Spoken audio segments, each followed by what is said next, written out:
தற்போதைய அண்மை செய்தியை பார்த்துக் கொண்டிருக்கிறோம். பாஜக கூட்டணியில் பாஜக தமிழ் மாநில காங்கிரஸ் இடையே தொகுதி பங்கீடு தொடர்பாக மீண்டும் பேச்சுவார்த்தை நடத்துவோம் என தமிழ் மாநில காங்கிரஸ் தலைவர் ஜி.கே. வாசன் தெரிவித்திருக்கிறார். இது தொடர்பான கூடுதல் விவரங்களோடு இணைகிறார் சிறப்பு செய்தியாளர் வேல்முருகன். வேல்முருகன், மீண்டும் பேச்சுவார்த்தை என்பதற்கான காரணம் என்ன? தொடர்ந்து ஒரு இழுபறி நீடிக்கிறதா? என்ன கோரிக்கை? விவரங்களை பதிவு செய்யலாம். குறிப்பாக பாரதிய ஜனதா கட்சியினுடைய கூட்டணியில முதல் அங்கம் வகித்தது தமிழ் மாநில காங்கிரஸ் ஜி.கே. வாசன் அவர்கள் தான்.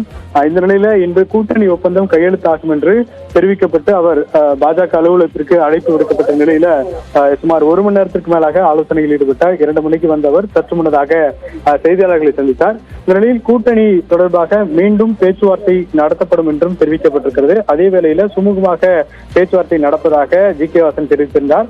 ஆனால் இன்னொரு தகவலும் தற்போது பாஜகவுடைய தகவலாக தற்போது கிடைத்திருக்கிறது. அதாவது ஜி.கே. வாசன் அவர்கள் கேட்டது 3 to 4 தொகுதிகள் வரை தங்கள் கூட்டணி கட்சிக்கு ஒதுக்க வேண்டும் என்று கேட்டிருந்தார்கள் தமிழ் மாநில காங்கிரஸ்க்கு. ஆனால் தற்போது 2 தொகுதிகள் மட்டுமே பாஜகவினுடைய சார்பில் ஒதுக்கப்படும் என்று தெரிவிக்கப்பட்டிருப்பதாக தெரிவிக்கப்பட்டிருக்கிறது. இதன் காரணமாக இன்றைய தினத்தில் அந்த கூட்டணி ஒப்பந்தம் என்பது கையெழுத்திடவில்லை அப்படிங்கிற தகவலும் முதற்கட்டமாக கிடைக்கப்பட்டிருக்கிறது. ஏனென்றால் பாமகவை பொறுத்தவரைக்கும் 10 தொகுதிகளில் தற்போது அவர்கள் கேட்டு பெற்றுவிட்டதனால தற்போது இருப்பது வெறும் 29 தொகுதிகள் மட்டுமே. எனவே இந்த 29 தொகுதியில டிடிவி தினகரன், ஓபிஎஸ், அதே போல ஜி.கே. வாசன் உள்ளிட்ட அனைவருக்கும் தொகுதிகளை ஒதுக்க வேண்டும் என்ற நிலையில் தற்போது பாஜகவை பொறுத்தவருக்கு தமிழ் மாநில காங்கிரசுக்கு 2 தொகுதிகளை, குறிப்பாக மயிலாடுதுறை, ஈரோடு உள்ளிட்ட தொகுதிகளை ஒதுக்கலாம் என்று திட்டமிட்டிருந்ததாகவும், அதே வேளையில தற்போது தமிழ் மாநில காங்கிரஸை பொறுத்தளவிற்கு குறிப்பாக மயிலாடுதுறை, தஞ்சாவூர், ஈரோடு உள்ளிட்ட 3 தொகுதிகளை ஒதுக்க வேண்டும் என்று கேட்டு வந்த நிலையில் தற்போது இந்த ஒப்பந்தத்துல